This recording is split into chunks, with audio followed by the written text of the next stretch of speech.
இப்போ திருப்பூர் பார்லிமெண்ட் உறுப்பினர் அண்ணன் எம்பி சுப்ராயன் அவர்களுக்கு ஃபஸ்ட்டு வாழ்த்து சொல்கிறோம். ஏன்னா அப்படின்னா திருப்பூர் மண்ணின் மைந்தர் அவருங்க, நல்ல அனுபவம் உள்ள அரசியல் தலைவர் அவர்.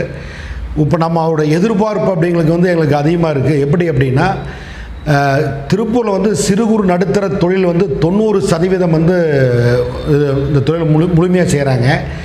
கடந்த பல ஆண்டுகளாக வந்து பார்த்திங்கன்னா இந்த சிறு குறு நடுத்தர தொழில் பெரிய அளவு பாதிச்சிருக்கு. கிட்டத்தட்ட 50% வந்து இந்த தொழில் செய்ய முடியாமல் மூடப்பட்டுள்ளதுங்க. மீண்டும் தொழில் செய்யறதுக்குண்டான சூழல் வந்து அண்ணன் உருவாக்கி தரணும். எப்படி அப்படின்னா மத்திய அரசுக்கு நேரடியாக அவர் மத்திய அரசு கவனத்துக்கு கொண்டு போகணும். அதே மாதிரி மாநில அரசும் வந்து பார்த்தீங்கன்னா நம்ம திருப்பூர் தொழிலுக்கு வந்து பாதுகாப்பு பண்ணுறதுக்கு குரல் கொடுக்க அண்ணனுடைய தலைமையில் செய்யணுங்க.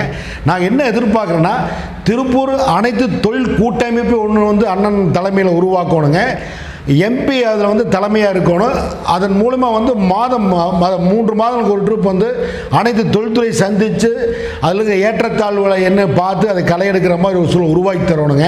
ஏன்னா இன்றைக்கி வந்து பார்த்திங்கன்னா திருப்பூருக்கு கிட்டத்தட்ட அண்டை நாட்டிலேருந்து பெரிய போட்டியாக இருந்து இன்றைக்கி அண்டை மாநிலத்திலேருந்து போட்டி நிறைய உருவாயிடுச்சு. இந்த திருப்பூர் முழுக்க முழுக்க பின்னலாடை தொழில் நம்பி இருக்குது. இந்த தொழிலை பாதுகாக்கணும் அப்படிங்கிறது அண்ணனுடைய தலைமையில் நாங்கள் பண்ணணும்னு ஆசைப்படுறோம். ஏன்னா திருப்பூருடைய வாழ்வாதாரங்கிற இந்த பின்னலாடை தொழில் தான் பெரிய அளவு பாதிச்சிருக்கு. அதை மீட்டெடுக்கிற மாதிரி அண்ணனுடைய செயல்பாடு இருக்கணும். கண்டிப்பாக வந்து அவர் வந்து எங்களுக்கு வந்து வாக்கு கொடுத்துருக்காங்க. ஏன்னா கடந்த தேர்தலுக்கு முன்னால் பார்த்தீங்கன்னா மின்கட்டண உயர்னால பெரிய அளவு பாதிச்சிருக்கு. அதை வந்து அவங்க தலைமையில் தான் நாங்கள் வந்து தமிழக முதல்வர் சந்தித்து எலெக்ஷன் முடிஞ்சு இந்த மின்கட்டண உயரை குறைக்கிறதுக்கு உண்டான வழி செய்கிற அப்படின்னு அண்ணன் வாக்கு கொடுத்துருக்காரு. கண்டிப்பாக செய்வார், நம்பிக்கையோடு இருக்கிறோம். நன்றி.